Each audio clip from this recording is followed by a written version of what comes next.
Good day everyone and welcome back to the channel for another video on Marvel Contest of Champions. This video is focused on a character which is a mutant based character, a character that I actually quite like but I don't think is represented in a fair way in game and kind of falls victim to the not bringing up to scale of the meta, so you hopefully wait for synergies that come from more recent champions to bring it into the modern day in-game damage dealing stuff. The champion in question, of course, is Psylocke, the twin sister of Captain Britain. A fellow Brit, so that's cool, but the fact is, I really do enjoy Psylocke. From a power locking, power control champion, she's actually pretty darn cool.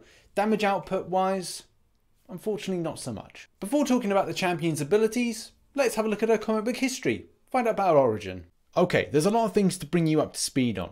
James Braddock Sr. was part of the Captain Britain Corps, and that was tasked with work on Otherworld, which is a subconscious of the British Isles.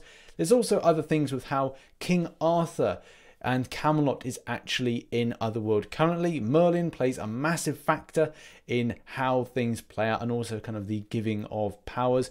It's pretty cool. There's a lot to it. A link in the description will take you to information on Otherworld, which you'll find very fascinating. Now, you might be wondering, how did Psylocke get her powers? Well, this very weird story. First off, starts as her doing some work as Captain Britain for a while. But obviously, some things that are positive go negative. In one mission when she was going solo, she was lured into a trap by the character Vixen and was brutally attacked by Slaymaster, which involved in her being blinded. The story then goes that she was kidnapped by Mojo and Spiral and given artificial eyes. This is the point where things get a little bit weird. So we've had the bionic eyes that are now put into Psylocke, and we're like, who are these different characters? Spiral, Mojo, there's also some more. There's this other character called Canon, who is the one that's been put into the mind of Psylocke. And you might be thinking, well, what's all this got to do with this character? Well, unfortunately, it then alters the DNA and it kind of creates it more as more of a mutant-based character. Especially if you look at the game, you kind of go, right, well, what we've learned so far is mystical-based powers from Otherworld and also the genetics that have been inherited from James Braddock Sr. You go, okay, well, in game now, this character should therefore be a mystic character. This is the point where the mutation and the altering of the DNA through the alien technology creates the mutant-based character. Psylocke has been on the side of good and evil, being one of the horsemen, and also doing something that was pretty bad. The love of her life was indeed Angel, or Archangel for a time.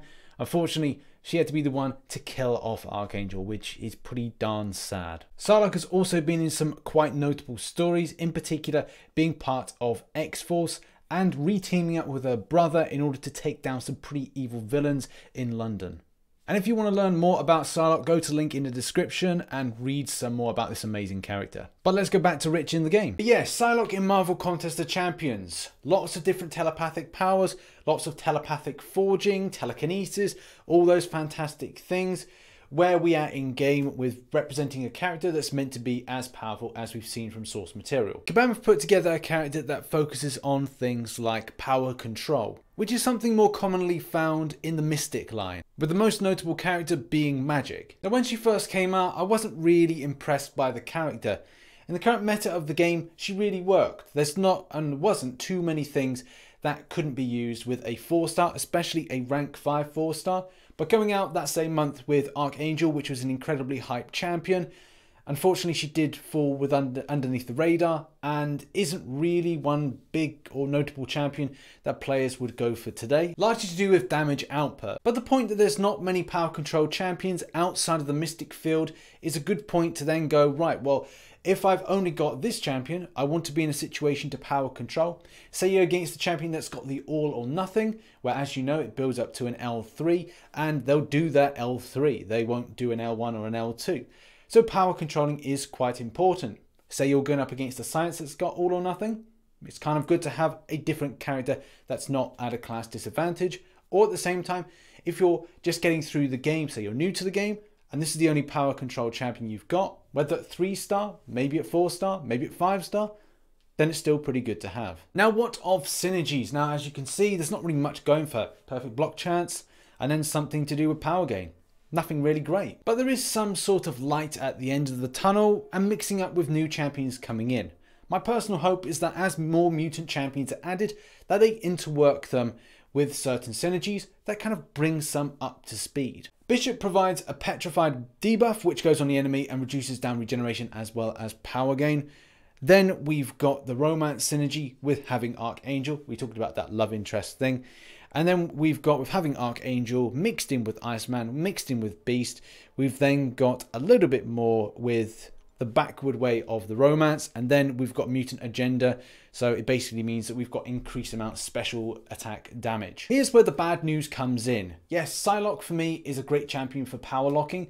Do I use her quite a bit? Not so much. Is she great for arena grinding? Yes. But when you're at a point when you're new to the game, she does have value.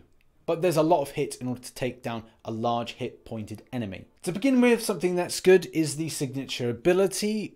If the enemy champion you're facing off against has less power to nearly no power, your critical damage rating goes up. So that's kind of positive. Going up against nodes like Cornered, it's kind of cool to have a champion like this, especially if you don't have magic, you don't have Dormammu, you don't have other champions that can power control, because you're able to then lock down the power, especially with this one because it's off the L1. Similar to a champion like Hawkeye, where it's quick to build to an L1 and then apply in a power drain, which is fantastic. So it's good to understand a champion that's similar to that. One thing I wanted to do to kind of experiment is to build side charges and see how they interwork. Can we do a good amount of energy damage? It was a real teeth puller, if I'm honest. Building up to about 30 was kind of painful, especially because I was going like, right, well, what was the damage output likely to be from this?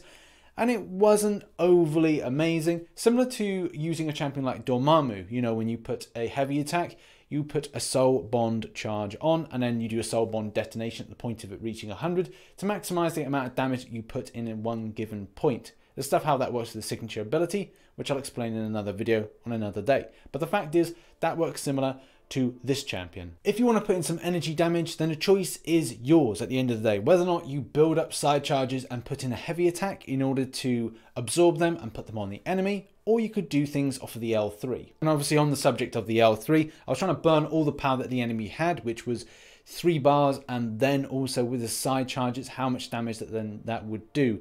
The experimentation went well, but the fact is it wasn't as huge chunk that I was expecting. And my hope is that with future mutant champions being put out, that they could even like double, maybe even triple that damage that was absorbed.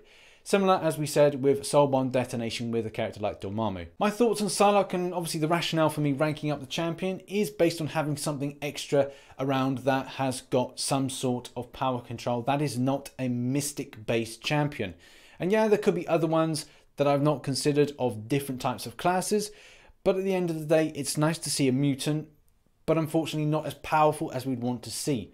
Unfortunately, like I said, I think she was overshadowed by the fact that Archangel at the same month was a very strong and still highly rated champion to this day. But if I ever get a 5-star version, I'm sure that the damage output based on those type of energy attacks will be a little bit better than the 4-star version, but I don't think it's gonna make it cut that 600 plus hits to take down a large hit pointed enemy to about 300. I think it will be a case, it will be about 380 to 400 hits.